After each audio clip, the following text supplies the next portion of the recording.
All right, lesson 43. So we're not really doing much different stuff today. It's still minimum and maximum values of a function over an interval. All right, so pause the video, find the critical number over 0 to pi. So y prime equals 1 plus cosine x. 0 equals 1 plus cosine of x. Cosine of x equals -1. Cosine is -1 at pi. X equals pi. So that's your only critical number, right? Critical number. Set the derivative equal to 0. Where is it 0? Where is it undefined? Ooh, I was using a bad word. You're not supposed to say it. We need to be specific. What are the critical numbers of g of x? Pause. Do the problem. G prime derivative is cosine x minus sine x. Set it equal to 0. Sine x equals cosine x. So where are those equal? So if it helps, you could draw yourself a picture. There's sine. There's cosine. So we got this point and this point. So they're equal at 45 degrees, which is pi over 4 in quadrant 1 and quadrant 3. That's it. That's it. What are the critical numbers? Oh, wait. Yeah, 0 to 2 pi. All right. Now we're actually finding the absolute minimum. So to find the absolute minimum, find the critical numbers, and then we're going to plug in to decide absolute min. So f prime equals, what's the derivative? Derivative of e, as you rewrite it, times the derivative of the exponent. 0 equals cosine x e to the sine x. So now you may not like these, but actually the e problems are nice because when e never equals 0, remember that e to the x looks like this. It never hits the x-axis. So whenever you're doing these and you're setting it equal to 0, you just ignore the e. It doesn't do anything. So all we need to know is where cosine equals 0. Cosine equals 0 at pi over 2 and 3 pi over 2. So now we're going to plug in those 4 values. 0, f of 0, into the original, because we want to find the highest and lowest point. The 2 endpoints, 0 and 2 pi, and then my 2 critical numbers. Pi over 2, 3 pi over 2. All right, so we're plugging into the original. So sine of 0 is 0, so e to the 0, which is 1. 2 pi is the exact same thing, right? Sine of 2 pi is 0. Pi over 2. Sine of pi over 2 is 1. E to the first is just e. Sine of 3 pi over 2 is -1. So that's e to the -1, which is 1 over e. So our absolute max is what number? E. It's like 2.7. Absolute min is 1 over e. That's it. So I would say find the absolute minimum. So if this was an AP test, I would actually write the absolute min of f of x over 0 to 2 pi is x equals pi over 2. So if I was like actually answering a legit AP question, that's how I would word it. You don't want to just necessarily put an arrow. When we're just practicing, that's fine. But so from the AP test, we would want to do this. All right. Absolute value. Ooh, find the absolute the maximum value. So this, remember, they're asking for a y this time. All right, so pause this and do it on your own. So I need to start with my critical numbers. So I take the derivative, 6x squared minus 30x plus 36. Set it equal to 0. I'm going to factor out a 6. So I get x minus 2, x minus 3 equals 0. So my critical numbers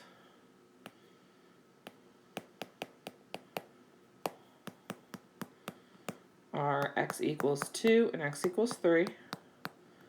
Now I'm going to plug those into my original equation. And yeah, we're supposed to be practicing without a calculator. So just do your best with it. These numbers do get a little big.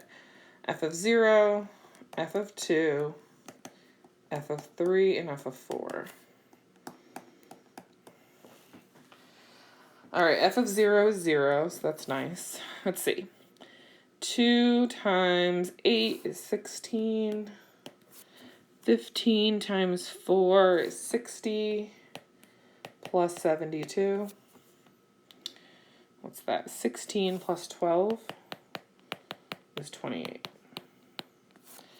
All right, 3. 2 times 27 is 54. 15 times 9, I don't know that off the top of my head. 135. 36 times 3, 108. So what's that?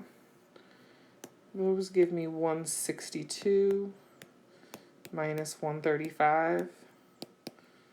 So what's that, 27? Ooh, it's really close to 28. And then the last one, 4. Ooh. 2 times 64.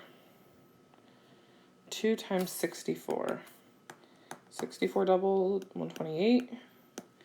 15 times 16.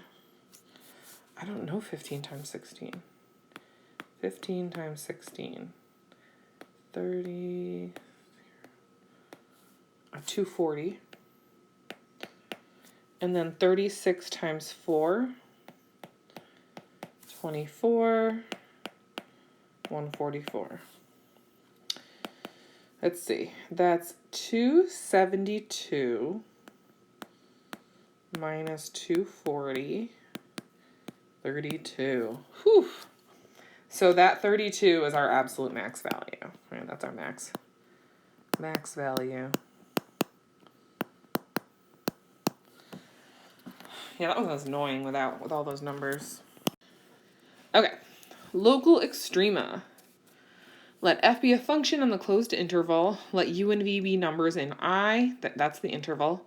If there is an open interval containing a u, so that f of u is always greater than or equal to f of x, then f has a local max. F of u is called the local maximum value. Same with the y. So basically this is just a fancy explanation of a max value is at like the highest point, right? That point is the highest y value, or it could be equal to the highest y value also. So it's just local extrema, local max, local min. All right.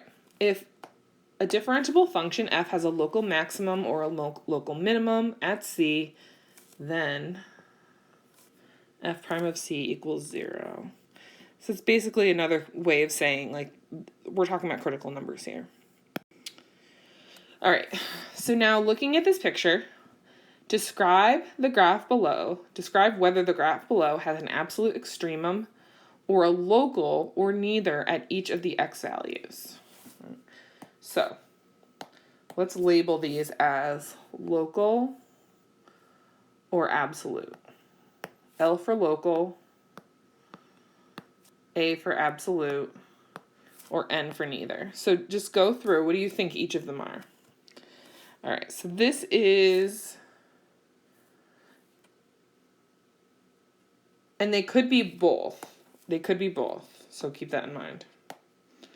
All right, so f of A, that's a neither, right? That's not a local or absolute. All of these are local, right? Because they're like highest points, lowest points. So those are all going to be locals, except the endpoints. The endpoints can never be a local. They're always either an absolute. They always have to be an absolute. All right, so then the absolute is what's the highest value? Well, the highest is here, so that's my absolute.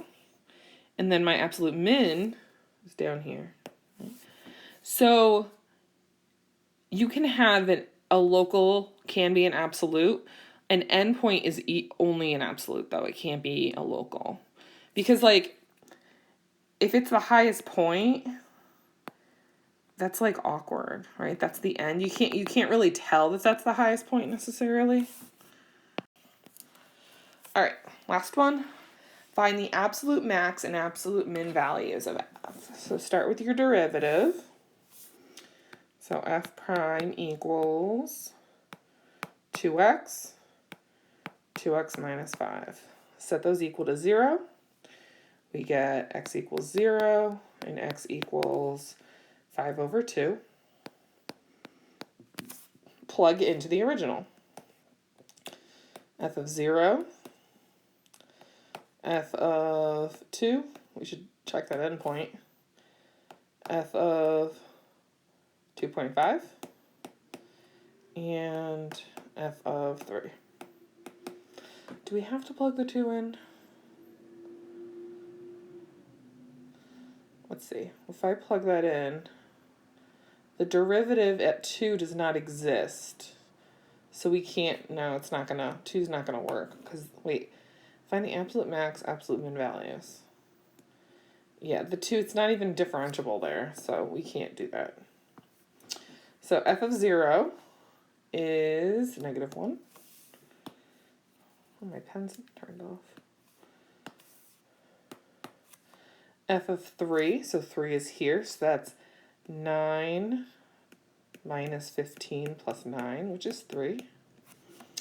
And then 2.5, again, is going to be in that bottom one.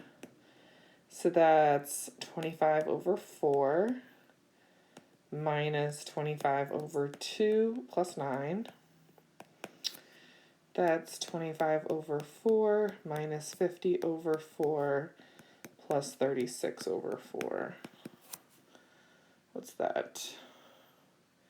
61. I got 9 over 4. So this is our absolute min, and this is our absolute max. That's it. Homework number 2. Again, it's just a lot of taking the derivative, setting equal to 0, solving, plugging in, finding the y values. Right? Nothing really crazy. It all depends on the derivative and how difficult it is.